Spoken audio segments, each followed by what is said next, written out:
নিহার চন্দ্র হালদার, আমি যে কথাগুলো বললাম, বাংলাদেশে কি পরিস্থিতি সেরকমই?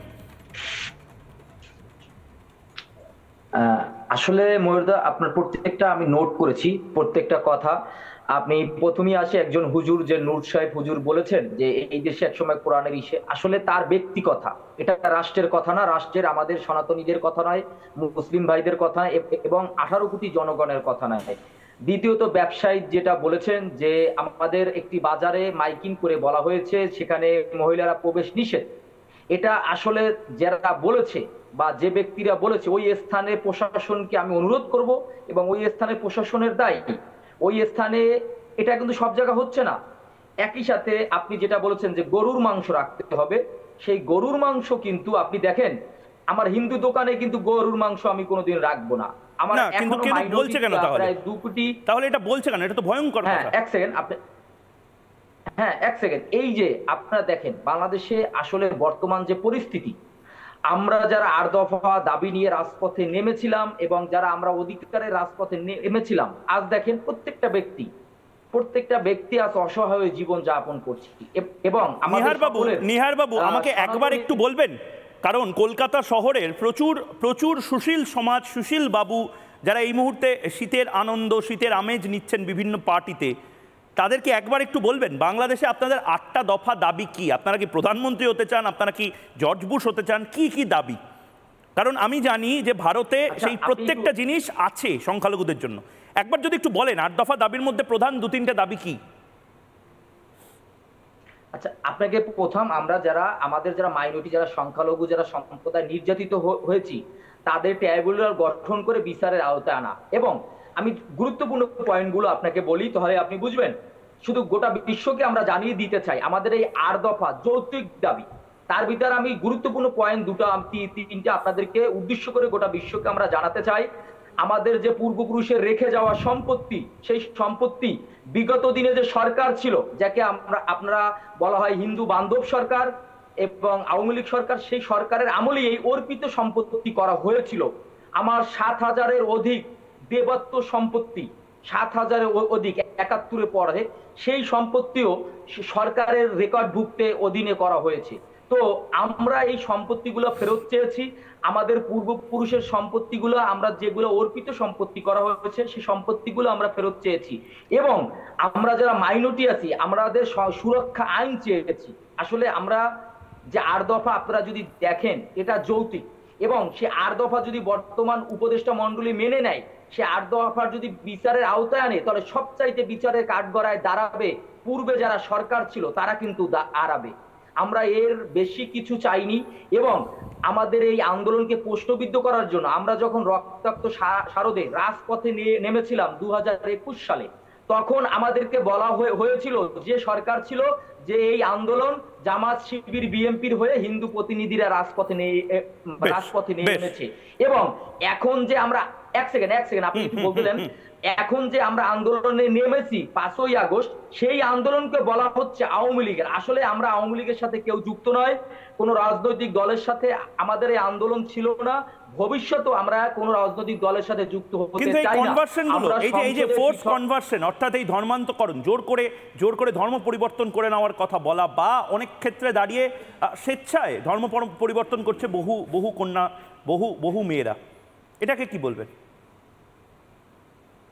আপনাকে শুধু একটা কথা বলে আমি, গোটা বাংলাদেশে ধর্মান্তরিত প্রতিরোধ নিয়ে আমরা সর্বদাই সচ্ছল ভাবে কাজ করে যাচ্ছি। বিগত দিনেও প্রত্যেকটা দিন 64 জেলায় ধর্মান্তরিত হতো বিগত সরকারের আমল। এই আমলে এসে সেটা প্রকাশ্যে হচ্ছে, তখন সেটা গোপনীয় ছিল। এই আমলে এসে সেটা প্রত্যেকটা জায়গায় আপনি দেখেন। শামসুর আলী মল্লিকের কাছে যাবো। শামসুর আলী মল্লিক, ফিরহাদ হাকিমের এই ডাকে কি আপনারাও সাড়া দেবেন? সংখ্যালঘুদের সংখ্যাগুরু করতে হবে, দাওয়াতে ইসলামের মাধ্যমে দুর্ভাগা যারা, তাদেরকে নিয়ে আসতে হবে, মানে একটা চেন রিয়াকশনে এরকম একটা প্ল্যান চলছে। দেখুন, প্রথমেই যেটা বলতে চাইবো সেটা হচ্ছে যে ফিরহাদ হাকিমের ওটা সম্পূর্ণ ব্যক্তিগত মতামত না, উনি তো সংখ্যালঘুদের একটি মঞ্চে দাঁড়িয়ে এটা কথা বললেন, রাজ্যের মন্ত্রী হয়ে। সংখ্যালঘু মুসলমানদের ক্যাপ্টেন্সি ওনার হাতে তুলে দেওয়া হয়নি। সংখ্যালঘু মুসলমানদের কোনো নেতৃত্ব ধর্মীয় নেতৃত্ব বা রাজনৈতিক নেতৃত্ব না, কিন্তু সংখ্যালঘু সম্প্রদায়, পশ্চিমবঙ্গের মুসলিম সম্প্রদায়ের 90% তো তৃণমূল কংগ্রেসকেই ভোট দেয়। ভোট দেওয়ার প্রশ্ন আলাদা, এটা ধর্মীয় আহ্বান। ফিরহাদ হাকিম তৃণমূল কংগ্রেসের নেতা, ফিরহাদ হাকিম মুসলিম সমাজের কোনো দায়িত্ব নেই যে ফিরহাদ হাকিম সেটা বলবেন, নাম্বার 1। নাম্বার 2 হচ্ছে ফিরহাদ হাকিম এই দাওয়াত দেওয়ার কে? দাওয়াতে ইসলাম, এটা ইসলামের একটা অন্যতম গুরুত্বপূর্ণ বিষয়, মানুষের কাছে খোলা আবেদন করা যেতে পারে। এইভাবেই ইসলাম সারা পৃথিবীতে ছড়িয়ে ছিটিয়ে এসেছে। সারা পৃথিবীতে আপনি অমুসলমানরা যাতে শান্তিতে আরব দেশে থাকতে পারে, নবীর সময়ে আল্লাহর নবী হুদাইবিয়ার সন্ধি করেছিলেন। ওই বাংলাদেশের যে আলেম ওই মাথা নেড়ে নেড়ে বলছিলেন যে আগামী 2040 সালের মধ্যে ইসলাম একমাত্র বিষয় হবে, বাংলাদেশ অমুসলমানদের থাকার জায়গা হবে না। তাদের উদ্দেশ্যে আমি বলতে চাইছি, আমার মনে হয় নিরঞ্জন হালদার সাহেব রয়েছেন, উনিও জানবেন বিষয়টা, যে ইসলামে কিন্তু স্পষ্টভাবে বলা হয়েছে যে সবাই মিলেমিশে থাকার অধিকার। হুদাইবিয়ার সন্ধি নবী করেছিলেন প্রফেট মুহাম্মদ সাল্লাল্লাহু আলাইহি সাল্লাম, যে আগামী 10 বছর যাতে মুসলমান এবং অমুসলমানরা শান্তিতে বসবাস করতে পারে, একে অপরের সঙ্গে বিরোধ না করে থাকতে পারে। সেই হুদাইবিয়ার সন্ধি যাতে নিরাপদে অমুসলমানরা থাকতে পারে তার ব্যবস্থাপনা। সুতরাং যে নূর বলে মাওলানা সাহেব ওই কথা বলছিলেন, তিনি আসলে এই হুদাইবিয়ার সন্ধির বিরুদ্ধে বলেছেন, তিনি আসলে আল্লাহর নবীর প্রয়াসের বিরুদ্ধে বলেছেন। সুতরাং ওইটা ইসলাম নয়, ওইটা মুসলমানিত্ব নয়, ওটা ওনার একেবারেই প্ররোচনামূলক বক্তব্য রাখার সুযোগ। আর যেটা আপনারা বলছেন ফিরহাদ হাকিমের কথা, আবারও আমি বলছি, ফিরহাদ হাকিম দাওয়াতে ইসলামের কথা বলে ফিরহাদ হাকিম যেটা বোঝাতে চাইলেন সেটা আপনাদের কাছে মানে যেটাই দাঁড়াক না কেন, আসলে ইসলামের সঙ্গে তার কোনো সম্পর্ক নেই। বাংলার মুসলমানরাও ফিরহাদ হাকিমের যখন ধর্মীয় প্রশ্ন আসে, ফিরহাদ হাকিমের মুসলমান এই যে বক্তব্য, এই বক্তব্যের সঙ্গে একমত নয়। কারণ ধর্ম যার যার ব্যক্তিগত বিষয়, ভারতবর্ষের মাটিতে বসে সবার নিরাপত্তা সুনিশ্চিত করার দায়িত্ব।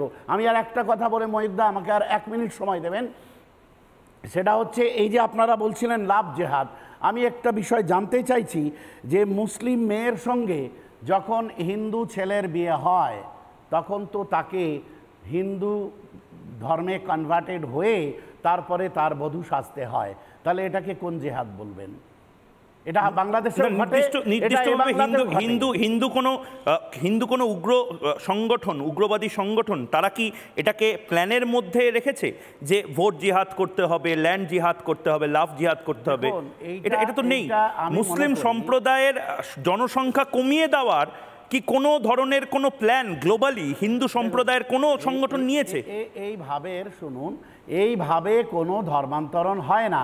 আর এভাবে যদি বলেন যে বৈবাহিক সম্পর্ক তৈরি করার মধ্য দিয়ে একটা লাভ, একটা প্রেম, একটা পবিত্র বিষয়, সেইটার মধ্য দিয়ে নাকি জনসংখ্যা বাড়িয়ে ফেলা যায়, এটা আমার কিন্তু জনসংখ্যা বাড়িয়ে ফেলার যে প্ল্যান বিভিন্ন জায়গাতে বাংলাদেশে হোক, অমুসলিমদের থাকাটা নারকীয় একটা জায়গা তৈরি করে দেওয়া, এবং সেইটার আজ যদি পশ্চিমবঙ্গে পড়ে সে এক ভয়ঙ্কর পরিস্থিতি হবে। এবং ভারতবর্ষেও ফিরহাদ হাকিমের মতন একজন নেতা যেভাবে ঘোষণা করছেন, যেভাবে আহ্বান করছেন, একটা সময় সংখ্যালঘু আছি, সংখ্যাগুরুদের দেশ হবে, অর্থাৎ ইসলামিক রিপাবলিক অফ ইন্ডিয়া, এরকম একটা কিছুর বাসনা করছে ফিরহাদ হাকিমরা।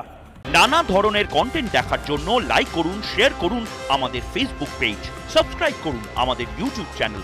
পাশাপাশি অন্যান্য ব্রেকিং নিউজের জন্য অবশ্যই চোখ রাখুন রিপাবলিক বাংলায়।